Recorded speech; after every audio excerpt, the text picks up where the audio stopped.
Hemos contado cuando hemos comenzado estando contigo, que hoy es el Día Mundial del Cáncer de Próstata, y vamos a hablar del cáncer de próstata con distintos expertos. Hoy nos acompaña Fernando Jou, él es presidente de la Asociación Española contra el Cáncer en Toledo. Bienvenido, Fernando. Buenos días, Julia. Un placer. Muchas gracias. Que estés con nosotros. Agustín Burgos, conde, también pertenece a la Asociación de Cáncer de Próstata. Bienvenido, ¿cómo estás? Muchas gracias, bien. Un placer, además, ha padecido cáncer de próstata y nos contarás enseguida tu testimonio. Y también queríamos contar con nuestros expertos que están al otro lado en esa conexión. Tenemos de momento a Emilio Ríos González. Buenos días, Emilio. Hola. Él es jefe de urología oncológica en el Hospital Universitario La Paz. Gracias por estar con nosotros. Muchas gracias. Por contar con nosotros. Después estaremos también con Elena Castro, investigadora. Lo primero de todo, si tuviéramos que poner un titular, mira, ahí tenemos a Elena Castro, ella es investigadora oncológica en el Instituto de Investigación del Hospital 12 de Octubre. Bienvenida, Elena. Hola, buenos días, ¿qué tal? Me gustaría que me dierais cada uno de vosotros un titular de cómo está actualmente la evaluación que podemos hacer del cáncer de próstata en nuestro país. A nivel de investigación, Elena, cuéntanos. Bueno, yo soy investigadora y soy oncólogo médico también. Y el manejo del cáncer de próstata ha cambiado completamente. Yo creo que Emilio estará de acuerdo conmigo en la última década, sobre todo en las fases más avanzadas de la enfermedad, donde afortunadamente tenemos muchos fármacos nuevos con diferentes mecanismos de acción y están en marcha muchísimos estudios investigando diferentes combinaciones de estos agentes. Con lo cual hemos avanzado mucho y estoy segura de que avanzaremos más. Bueno, es una buena noticia. Emilio. Bueno, no debemos olvidar que estamos hablando del tumor más frecuente diagnosticado en varones.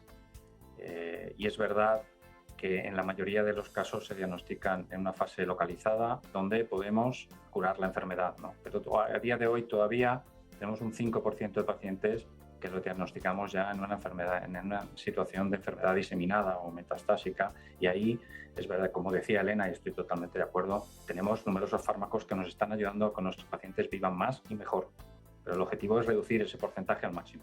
Después vamos a hablar de ese estudio tan importante del que nos habéis dado ya esos primeros titulares, pero quería comenzar con esa información porque seguramente que es lo que más va a llamar la atención a nuestros espectadores. Y datos que a mí me han llamado también la atención es que el programa de cribado, por ejemplo, y esto es muy importante que lo digamos porque se nos olvida que el cribado es fundamental, la detección precoz, reduce la mortalidad en un 21%, la dieta hasta un 66%. Fernando. Es fundamental, efectivamente, sobre todo a partir de determinada edad, porque la edad es uno de los factores que está ligado al cáncer de próstata junto con la raza, es más frecuente en la raza negra, y antecedentes familiares. Por lo tanto, es fundamental que los varones, a partir de los 50 años, sobre todo, nos hagamos nuestras revisiones. La parte genética, además, es una de las partes que destacan en el informe que se ha hecho oncológico, que Elena Castro es coautora junto a David Olmos. Y hablabas también, Elena, de esa parte genética bastante importante. No quiero decir yo la palabra determinante, pero sí con muchísimo peso. Se ha demostrado en ese estudio. Bueno, ya sabíamos que el componente genético en el cáncer de próstata es importantísimo. Parece que incluso el 60% del riesgo individual podría deberse a factores genéticos. Tenemos que pensar que estos factores genéticos de alguna manera también influyen la historia familiar y de alguna manera pues también hay variantes genéticas que se asocian a la raza, ¿no? De alguna manera va todo un poco interrelacionado. Lo que nosotros hemos hecho en ese estudio es estudiar unos genes en concretos y ver cuáles son las implicaciones pronósticas para nuestros pacientes. Pero es cierto que pues la dieta, la edad no la podemos modificar, hay una serie de factores sobre los que podemos actuar, otros tenemos que aceptar que es más difícil de actuar sobre ellos, pero los que tú comentabas son muy importantes. Aquí tenemos a nuestro paciente, Sonsecano. ¿Cómo estás, Bien, Agustín? Bien, perfectamente. Te hacen una revisión y ¿qué ocurrió? Bueno, vengo como paciente y representante de la Asociación, Por supuesto, de la Asociación Nacional de Cáncer de Próstata, ANCAP. Quiero dar las gracias al doctor Ríos, ahora que lo tengo aquí, por el acto que hubo ayer en La Paz, que viene ya haciéndose durante varios años, que se extrae, luego contaré una anécdota se hace una muestra de PSA. Y como paciente, las dos cosas. Como paciente, bueno, esto viene de, no es decir, por lo menos en mi caso, decir, bueno, pues es de la noche a la mañana que No. te detectan algo, ¿no? Sino que hubo una serie de... Esto es importante que lo digamos porque muchas veces, y doctor Ríos, corrígeme si me equivoco, muchas veces decimos, uy, pues tiene cáncer, o pasa esto. Siempre que aparece algo, hay una serie de circunstancias que están pasando en ese paciente que seguramente están dando la cara de que hay algo más. ¿Verdad, doctor?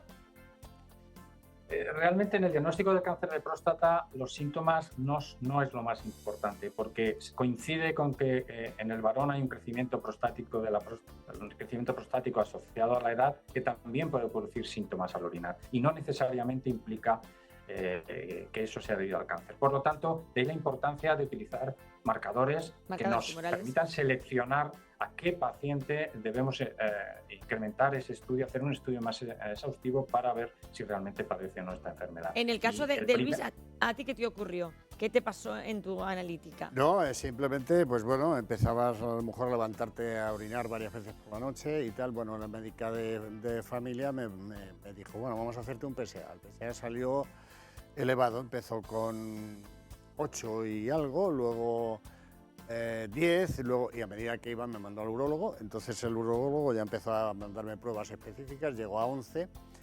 Entonces el urólogo me prescribió, ya me hizo unas biopsias.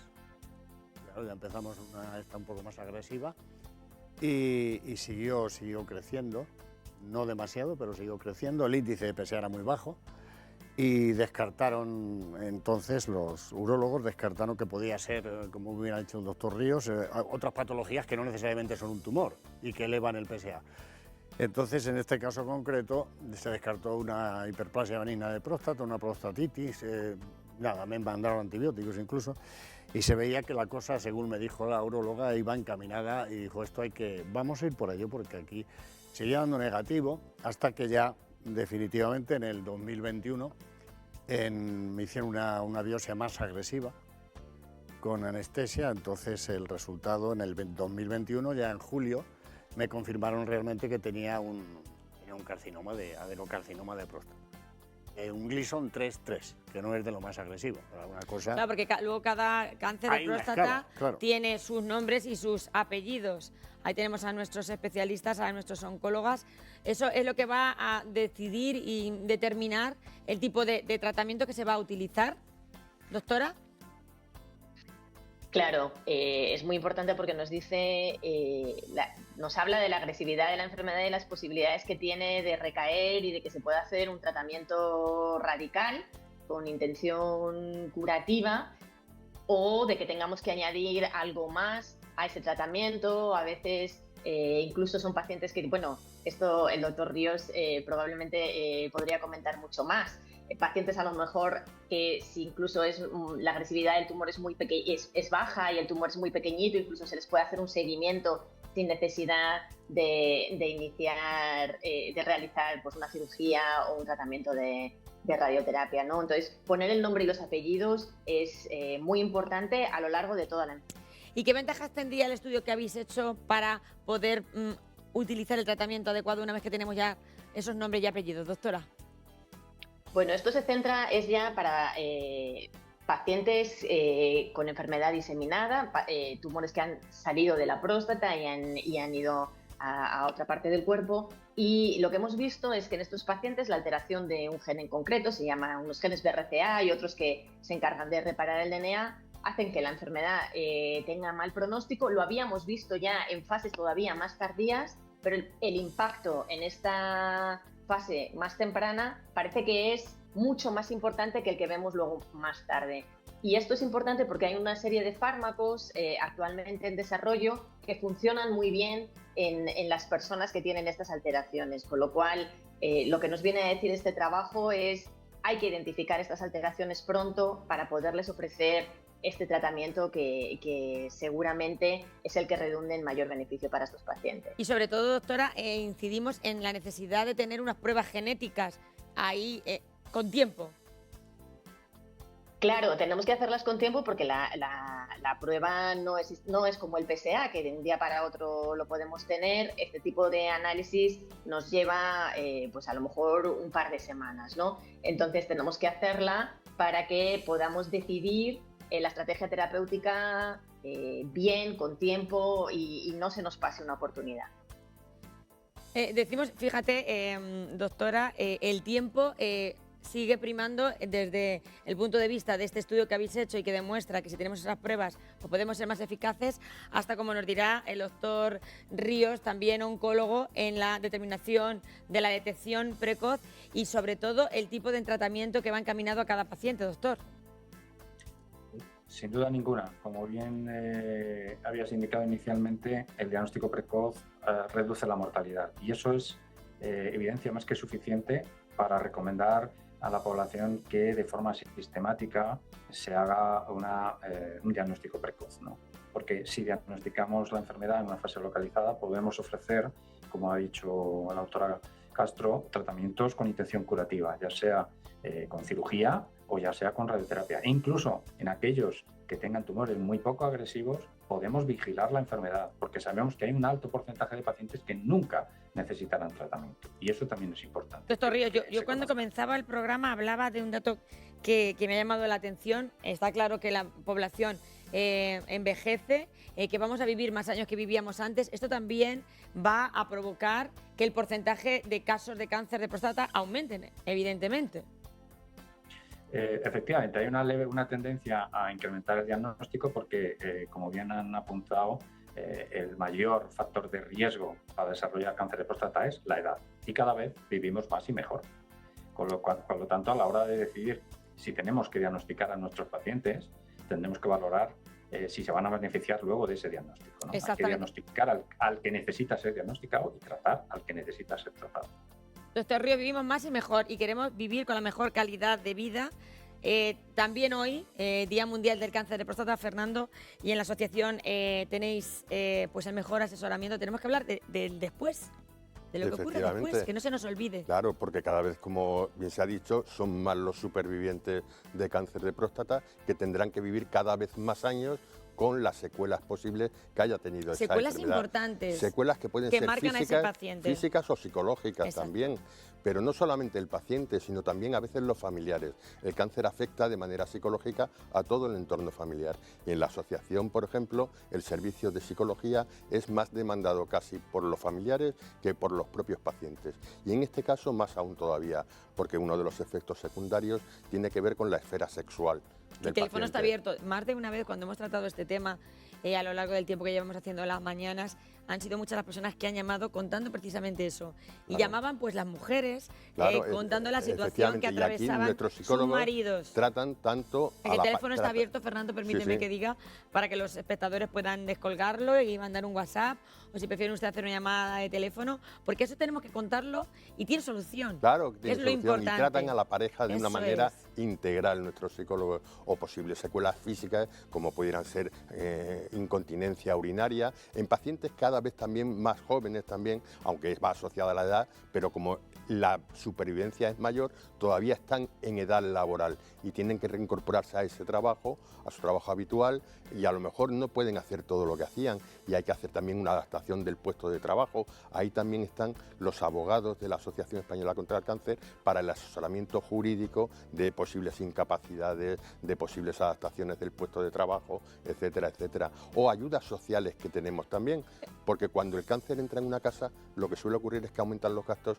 y bajan los ingresos. Totalmente, y eso y también ahí hay que está la contemplarlo. asociación también para ayudar a llegar a final de mes a todas esas familias. Tú te das cuenta que cuando yo he presentado a Agustín y he dicho, es uno de nuestros testimonios hoy, lo que él ha destacado es, soy de la Asociación Nacional de Cáncer de Próstata. ¿Cómo te ayudaba a ti la asociación, Agustín? Bueno, yo entré en contacto con la asociación después de que me operaran, porque me aconsejaron que me operara. Me operé por cirugía robótica, concretamente tuvo que ser en Madrid, porque aquí en Castilla-La Mancha de momento no había cirugía robótica, no la hay, con el Da Vinci, porque tiene menos efectos secundarios, o por lo menos a mí... La cirugía se puede aplicar a otros tipos de cirugía laparoscópica, que es fantástico. Es el famoso robot, ¿verdad, sí, doctores? Robot, que la gente lo conoce aquí, dice, me han operado con el robot. Pues ese.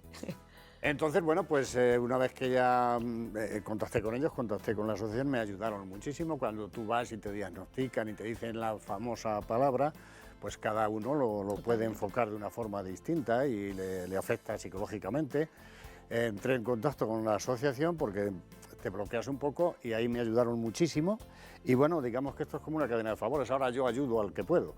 Entonces tenemos, igual que ha dicho mi compañero, una asesoría psicológica muy importante, porque muy bien ha dicho él, es importantísimo porque los efectos secundarios son la incontinencia urinaria. ¿Tú has sufrido esos efectos secundarios, Agustín? Yo no he sufrido prácticamente ninguno. Pero en la asociación varios de vuestros Sí, claro que sí, que los compañeros. Los han sufrido. Incontinencia, tienen infecciones recurrentes, tienen problemas de tipo sexual y tal. Entonces, ¿qué ocurre? Que en la cirugía que a mí me aplicaron, que fue la cirugía robótica, que incluso me lo recomendaron aquí, el fantástico equipo que hay aquí en Toledo. O sea, el aquí equipo hay de urología del Hospital profesionales Universitario, totalmente. Oncológicos y urológicos para mí. Sí, es que es fantásticos, así. la verdad que sí. Me recomendaron ese tipo de cirugías y podía ser, entonces me fui, me lo hicieron. No he tenido prácticamente ningún efecto secundario. Lo que ocurre es que luego, recurrentemente, ha ido subiendo el PSA, el famoso PSA, que es una especie de espada de Damocles que tenemos todos los que hemos sufrido esto, que siempre estás ahí. Y bueno, pues ahí empezó a subir levemente, muy levemente, desde el 2021 de mi intervención, ahora en el 2024 finales empezó a subir de una manera exponencial hasta el protocolo ya que tiene de 0,2 y dijeron que ahí ya tenía que haber un tratamiento radioterápico que he terminado junto con un tratamiento hormonal. Que y te encuentras bien ahora. Y yo, el último analítica es menos 0,001. Bueno, eso traducido, doctores. Doctor Castro. Doctora Castro, Nada, doctor Ríos, ¿qué te parece? ¿Cómo está la PSA? Una respuesta muy buena, ¿no? Agustín. Esta es una respuesta muy buena. Fantástica. El objetivo era curación. A mí me han hablado siempre que el objetivo mío era de curación total. Y ahora que nos está contando Agustín, nos está hablando de los distintos tratamientos, claro, él se lo sabe de pe a pa, porque lo ha sufrido, como muchas personas que nos estarán viendo. Pero otras personas que se encuentran ahora mismo, que ya acaban de ser diagnosticadas con un cáncer de próstata, ¿a qué tipo de cirugías diferentes se pueden enfrentar y qué ventajas y desventajas tienen cada una de ellas? Doctor Ríos. Terreno del doctor Ríos. Doctor Ríos. Sí. Sí, bueno, vamos a ver, si hablamos de un tumor localizado, los dos grandes tratamientos hoy en día, excluyendo la vigilancia activa, es la cirugía. En la mayoría de los sitios se hace laparoscópica o robótica. Es verdad que Castilla-La Mancha necesita plataformas robóticas y espero que pronto las tengan. Me consta que están en ello. Y si no, tendremos las técnicas de radioterapia, bien con la implantación de semillas, que es lo que se conoce como braquiterapia, semillas radioactivas que permiten dar mayor dosis, o con radioterapia externa. En la mayoría de los casos, los resultados a largo plazo en cuanto a control de la enfermedad son muy similares en ambas técnicas. Difieren, porque no es lo mismo una cirugía que un tratamiento radioterápico, en tanto en las complicaciones como en las secuelas. Y con respecto a las secuelas, Agustín, doctor, ¿qué se puede hacer? O sea, ¿están condenados las personas que padezcan cáncer de próstata, muchos de ellos, a padecer estas secuelas? Vamos a ver, no están condenados. Es verdad que la cirugía robótica ha supuesto una mejoría en los resultados funcionales de estos pacientes. Hablamos de dos tipos de secuelas fundamentales, las psicológicas desde luego, pero hablamos de la incontinencia urinaria y de la impotencia o la disfunción sexual. Las tasas de incontinencia son relativamente bajas y asumibles. Obviamente al paciente que le toca le da igual el resto, porque eso conlleva un deterioro muy significativo de su calidad de vida, pero nosotros, y en muchos centros igual, están implementando programas de rehabilitación de suelo pélvico para intentar minimizar en lo posible esas secuelas.